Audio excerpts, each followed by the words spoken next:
Hello and welcome back. So I didn't post last week. If you didn't see the community post, it was because I'm sick, and so if my voice sounds weird, that's why. But other than that, life's been great. Happy holidays, and I guess the video can start. So, you read the title, I'm sure. Russia and China become one country. Now, what would their name be? I don't know.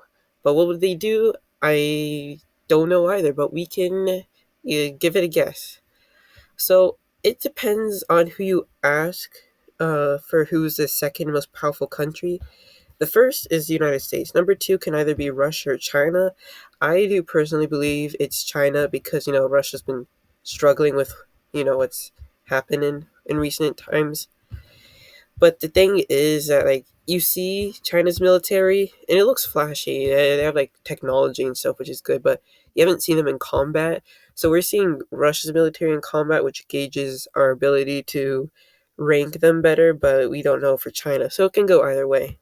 But regardless, these two that are of course can be read, when they come together, they are going to be rather powerful. Of course, they're going to be the number one most powerful country in the world, and they would have nuclear weapons, but I'm not going to be including that. So, with Russia and China becoming one country, they have borders from Finland all the way to Vietnam, and so many more countries in between. And of course, the Western world is not going to like this.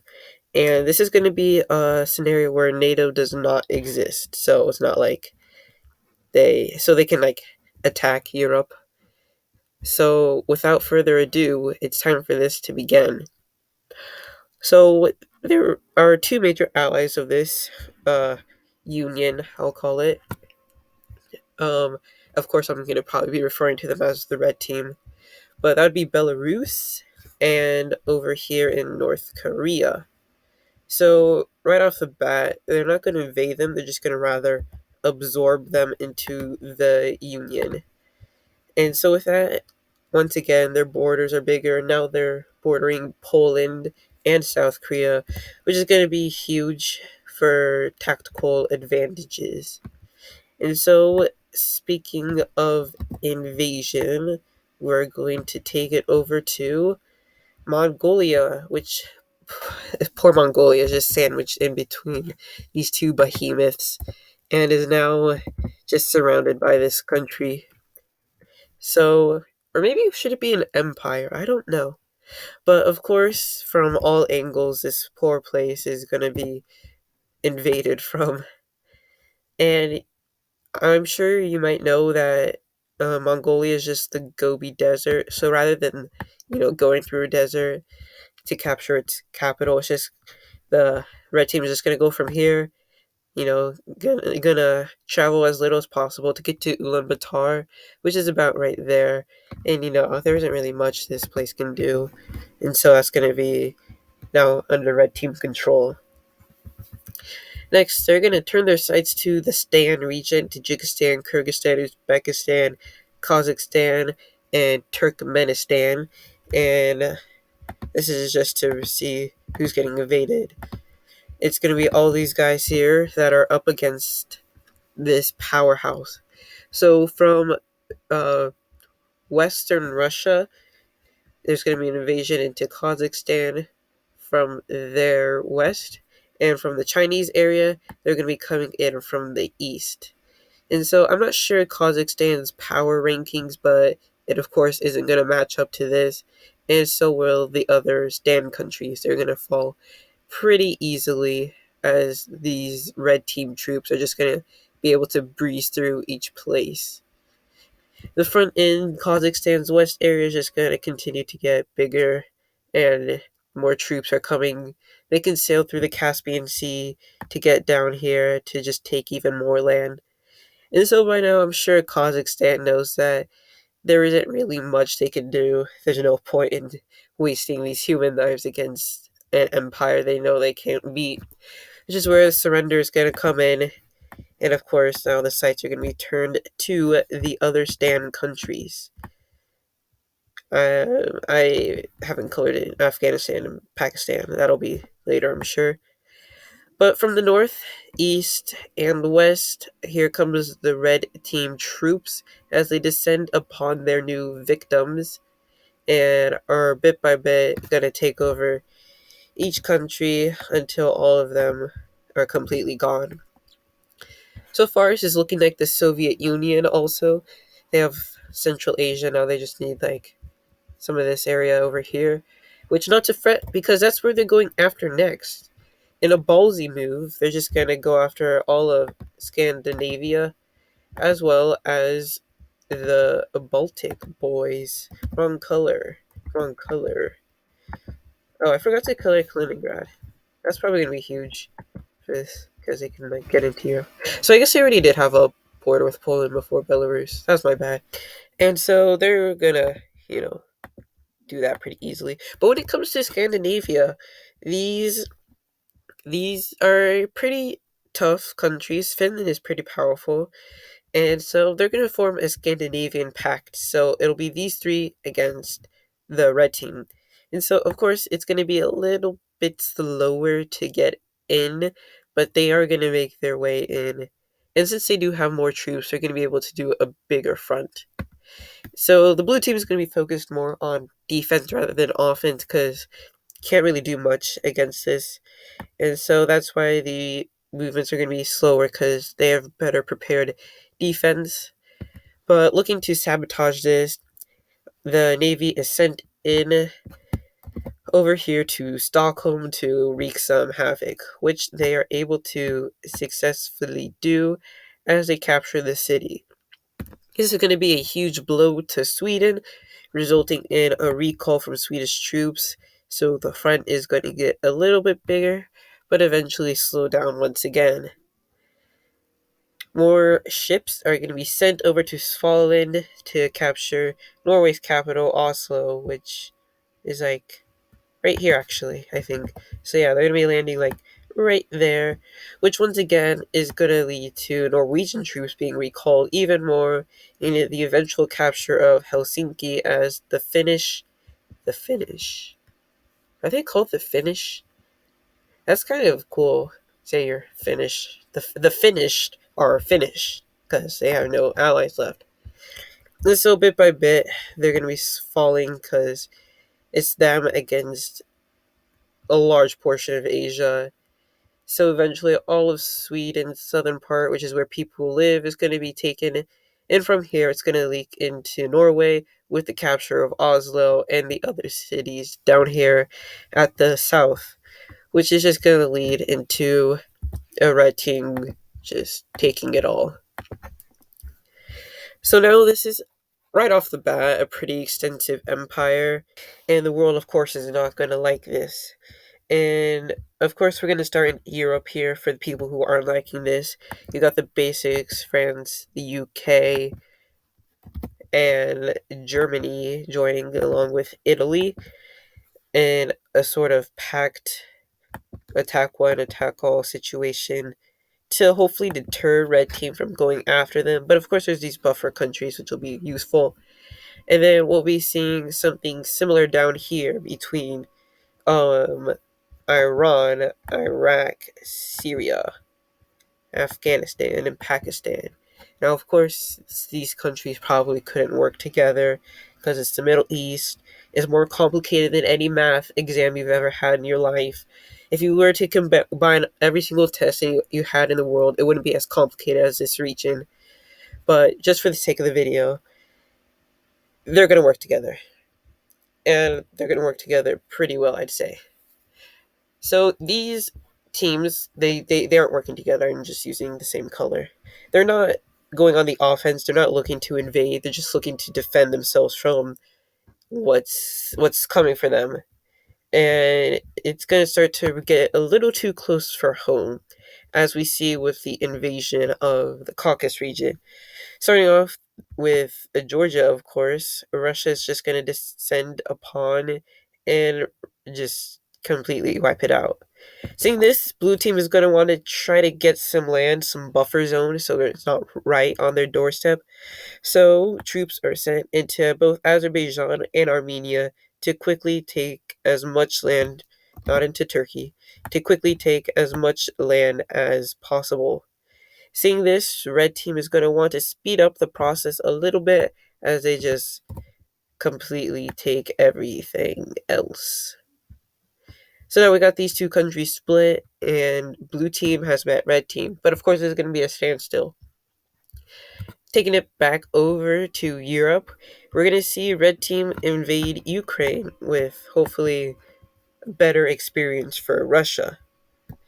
So, Red Team troops descend from almost practically all regions from the north, the west, no, not the west, and the east. And they're going to be able to just come into Ukraine. It's going to be a little bit slower. Ukraine has a pretty decent military, but of course, there's going to be the landings in Crimea, which are going to be pretty crucial and in expanding the front line, which is able to successfully wipe out the eastern portion of Ukraine as they move towards Kiev and the other important cities. And eventually, this country is going to fall to the Red Team, and Europe is looking a little more scared. So they get Poland and Spain to join. A good coalition nonetheless, but powerful enough to stop these guys, I don't know. Because China has 2 million troops. Russia, I don't know how many they have. Probably close to 1 million is what I'm guessing. That's a lot. That's a lot of people. So yeah, but they're gonna take a pause in Europe because they don't want to handle this yet. They're gonna turn over here to East Asia, where Japan and South Korea are rather isolated. They don't have the USA over here to help out. But nonetheless, these two are still very powerful countries, and of course, the war begins. So, of course, not wanting to fight them both at once, they're going to focus on handling Japan as they come from Sakhalin into the northern Japanese island, which I don't know the name of, but they're going to be coming in from the north. South Korea probably won't want to help because they're too focused on the borders up here and not compromising anything. So it's going to be Japan left alone to battle this. And after a few naval attempts, a landing at the main island is successful and the north is completely wiped out. Eventually, this island up here is completely taken by the red team as they move most all of their efforts down here to the main island. The process is slow because Japan is a very powerful country, but regardless, they are making their way down and, of course, have their sights on Tokyo as they once again make another landing, this time in the west, where the more heavily populated locations are, but where the most resistance are going to be met, of course. The goal of these two fronts are going to be to meet up and to just try to wipe out the Japanese forces along the coast.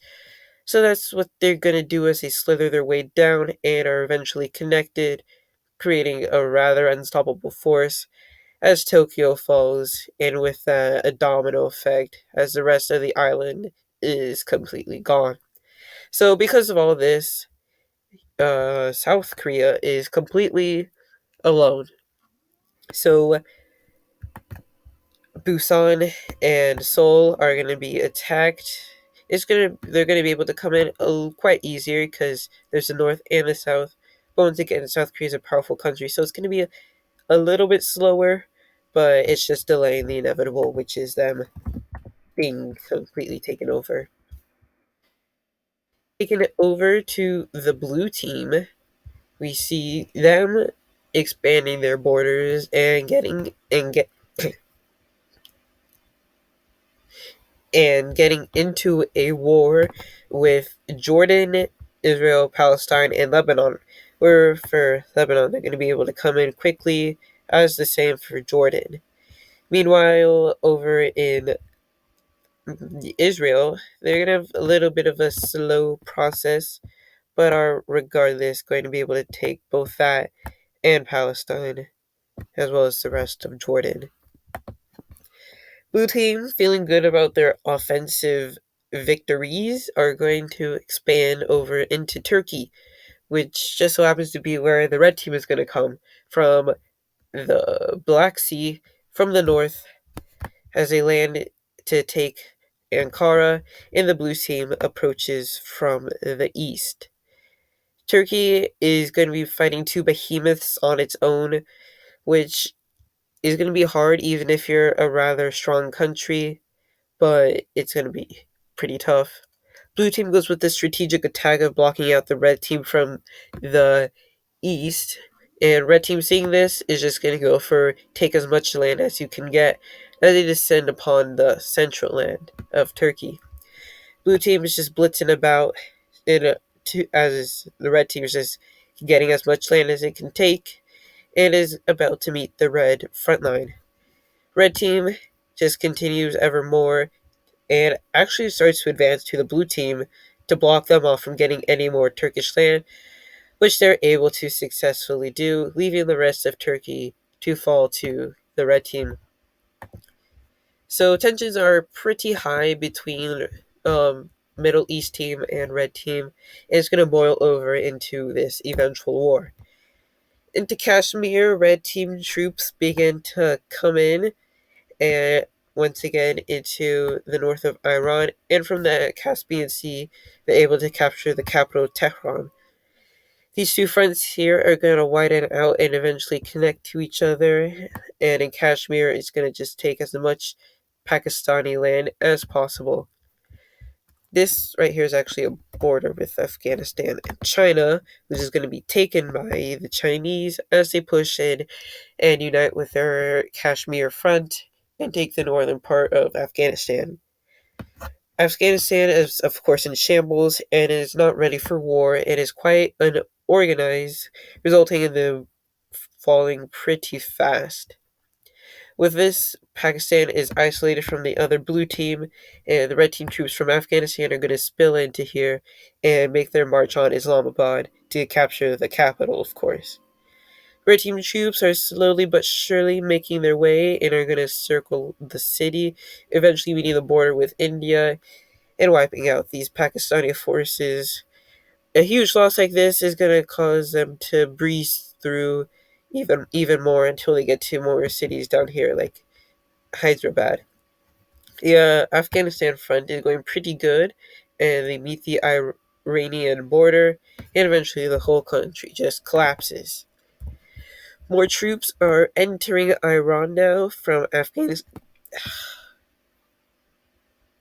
More troops are entering Iran now from Afghanistan, and it's just a miscalculated plan from the blue team to try to rival the red team, from which they're able to clearly not do, as Iran is constantly losing land up in the north, as the front is eventually connected to the eastern front. Pakistan gets its act together and is able to stop the red team for a little bit, but eventually the front is probably going to start moving again. From Azerbaijan, they take the entire country and Armenia and begin another invasion of Iran, which they're able to successfully breach the borders as the Iranian military is focused on trying to regain Tehran. Eventually, these two fronts are going to connect, and doom is about to be spelt for Iran as a huge wave of red team troops is coming about and taking all the important cities. Iran is taking loss after loss here, and eventually they're just going to become crippled and surrender. With the surrender of Iran, red team troops are able to enter from the west into Pakistan, which is going to be very good because now there's more areas to fight them, and Pakistan is going to have to completely surrender. Iraq, Syria, and this part of Turkey's gone, but Iraq and Syria are just going to surrender right off the bat, and are going to be able, or aren't going to have too harsh terms, but are going to become puppet states of the red team. They ain't taking no prisoners here. So, with the complete fall of the blue team, the other blue team is just completely terrified for what they've just witnessed. And so they're going to expand once again to incorporate Romania and Bulgaria, Slovakia, and then Hungary. So this creates a pretty nice wall between the red team, but is it enough? We shall see.